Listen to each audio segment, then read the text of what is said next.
Lo mejor para eso es tomar el catecismo y estudiar bien los 10 mandamientos. Que en el catecismo que nos hizo el Papa Juan Pablo II y el Papa de hoy, que entre los dos lo hicieron, tienen un tesoro increíble en el catecismo nuevo, el grande. Y ahí cada mandamiento tiene como 4 o 5 páginas, cada mandamiento. Y ahí lees cada mandamiento y te das cuenta de cada pecado mortal, porque son 10, ¿cierto? Son 10 mandamientos, ¿no? Y eso se divide, que hay 7 pecados capitales y todas esas cosas, pero dentro, si estudias bien los mandamientos, esos son los pecados mortales. Lo otro son veniales. Los veniales son estas tendencias humanas que tenemos nosotros al mal. Por ejemplo, un pecado venial es un momento de mal genio, de que pierdes tu temperamento momentáneamente y puedes ofender a alguien, pero te arrepientes inmediatamente y sabes que esa no es tu conducta voluntaria, que no quisieras hacer eso, no le quieres hacer daño a nadie, pides excusas y estás en un pecado venial. Un pecado venial es un deseo de cosas materiales en una forma desordenada, y en ese momento se corrige uno y dice no me gustaría dejar llevarme por estas cosas, pero en un momento dado uno pudo tener una relación con esa intención. Pecados veniales son un estado de mentira cuando uno entra y tiene un camino hacia la mentira y la tiene ya como preparada para entregarla, ¿cierto?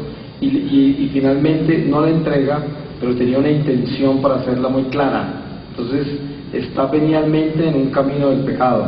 Las tentaciones de la carne, la concupiscencia de los ojos, por ejemplo, los ojos viajan a veces sin orden, sin disciplina, y se colocan en cualquier parte. Y entonces uno peca muchas veces venialmente en muchas formas de manejar la concupiscencia de los ojos, mirando de una forma que no debe, todas esas cosas. Si uno consiente lo que miró malo, ya pecó mortalmente, porque pecar, desear y volverse creativo, disfrutar eso que está viendo, ya es un pecado mortal. Pero mirar, entrar en el deseo y considerar eso, ya está en un pecado venial, ¿cierto?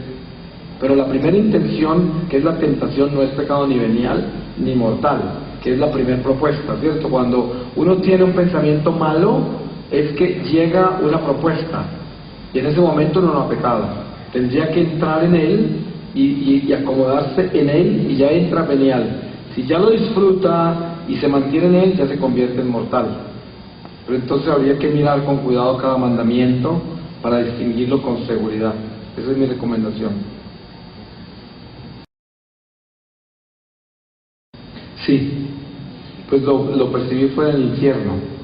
El Señor me enseñó algo que se llama la economía del alma. En la economía del alma, todas las oraciones que se presentan ante Dios por nosotros es una batalla ganada contra el diablo en un área específica de nuestra vida. Pero por otro lado existe el plan de Dios. Dios tiene un plan con cada alma. Y Dios me había escogido para esto, para esta profecía, que es profecía para edificar la iglesia. Y yo viví una pedagogía que fue la libertad humana que yo tenía de escoger lo que quisiera hasta el día en que Dios me llamó. Y yo escogí el mal, lo cual Dios no quería. Pero eso fue algo que tengo que sufrir yo hoy.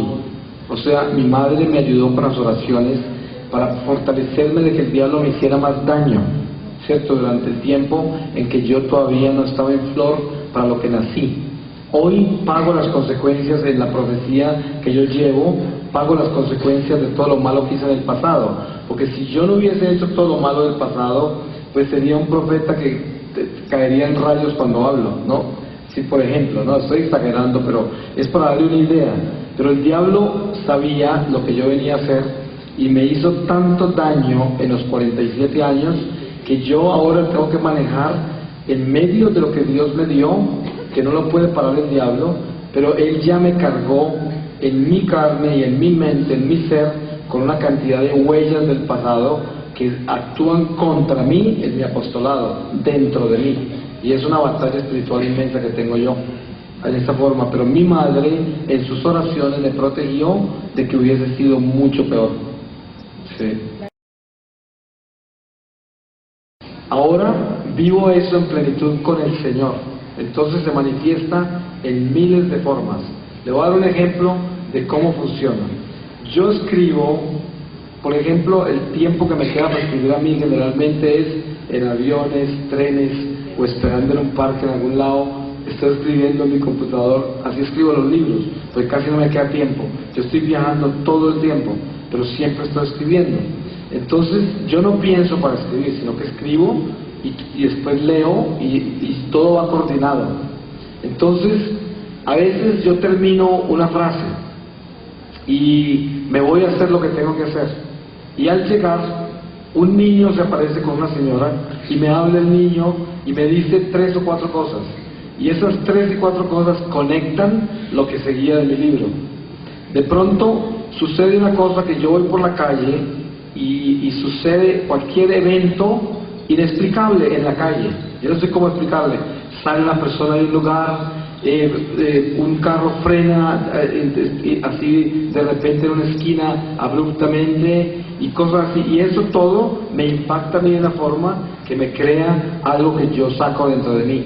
Y otras veces son locuciones interiores directas, que yo estoy, por ejemplo, visitando a la Virgen de Guadalupe ahí en la Basílica, y estoy sentado orando y de repente tengo una locución.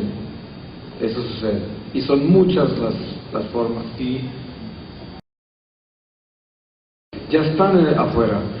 Hoy llegaron al aeropuerto y no alcanzamos a traerlos, pero el que esté interesado, en mi página web, cuando entra por la bandera en español, se entra a la librería. Ahí tengo 5 libros anunciados. Estoy escribiendo otro que se llama La Milicia Católica, un verdadero soldado. Hasta ahora tengo el libro de mi historia, de mi testimonio, que es como 200 y tantas páginas. Un libro sobre los católicos y el impacto de la nueva era, que es una presentación sobre lo que el Señor me enseñó, de todo lo que es esotérico, mágico, todo lo que yo practicaba. Y otros libros que son conversaciones mías místicas con el Señor, los santos, los ángeles. Y otro libro que es el Vía Crucis con la Virgen María. Y aquí pues tengo muchos temas, algunos en DVD y en CD, y los libros que llegaron a México los puedo...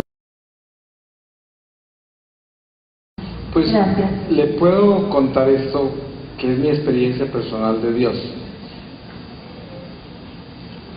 Para que nosotros podamos tener coherencia en nuestra relación con Dios y tener una vida terrenal, espiritual, debemos entender el principio de los principios, y es este. Nosotros como católicos se nos ha dado el más grande regalo, porque tenemos una iglesia que tiene todas las verdades y al mismo tiempo todas las responsabilidades. Por lo tanto, pues estamos en una milicia demasiado trascendental. Lo único que Dios quiere de nosotros, esta es la absoluta voluntad divina, es que nosotros seamos obedientes a lo que Él nos enseñó. Jesús dijo, para que alcance la salvación, o sea, la voluntad de Dios es la salvación. Porque cuando se habla de la salvación eterna, se habla la divina voluntad. Eso es lo que es. Para que alcanzar la salvación, obedece mis mandamientos. Toma tu cruz y sígueme. Eso quiere decir, ese ministerio de su familia es su cruz, el ministerio. Y toda su vida terrenal es una cruz, porque nosotros vivimos un misterio insondable. Ninguna persona podría llegar a sentarse al lado suyo y explicarle su vida. Nadie lo puede hacer. Solo al final de la vida se puede conocer, porque es el misterio del destierro. No se permite que sepamos el conocimiento pleno de nuestra existencia terrenal y la explicación de la existencia de nuestra vida interior, y mucho menos nuestra relación única con Dios. Entonces, la educación de los hijos y la formación de los hijos en un mundo tan agresivo, tan depravado, tan decadente, tan difícil como el de hoy, tan oscuro espiritualmente, está sujeta al ejemplo que yo le di entre mi madre y yo. A mi mamá la guerrilla la persiguió por años y nunca la tocaron. Y a mí, que aparezco tan solo en un momento dado en un entierro, a los pocos meses estaba secuestrado. Entonces, esta es la realidad. Si usted vive en paz con Dios, fiel a Dios, no vive en pecado, y usted le da ese testimonio de vida a sus hijos, y siempre les está enseñando esa moral, esos valores, esos principios, y los tiene sumergidos en el ejemplo real de la iglesia, que no es el estar en la iglesia todo el día y el estar todo el día rezando, siempre y cuando uno no pueda ser coherente con la oración.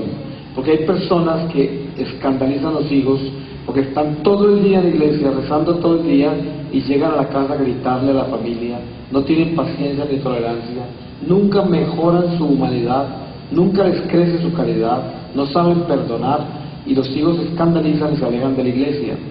Entonces, la educación y formación de los hijos tiene que ver con el testimonio personal suyo. Si usted realmente entiende que el camino es la santidad, usted instantáneamente protege a sus hijos y hace la voluntad de Dios. Porque como dice San Pablo, somos vasijas de barro que llevan el tesoro, que es el Espíritu Santo. Por eso somos el burrito en el que se monta Jesús.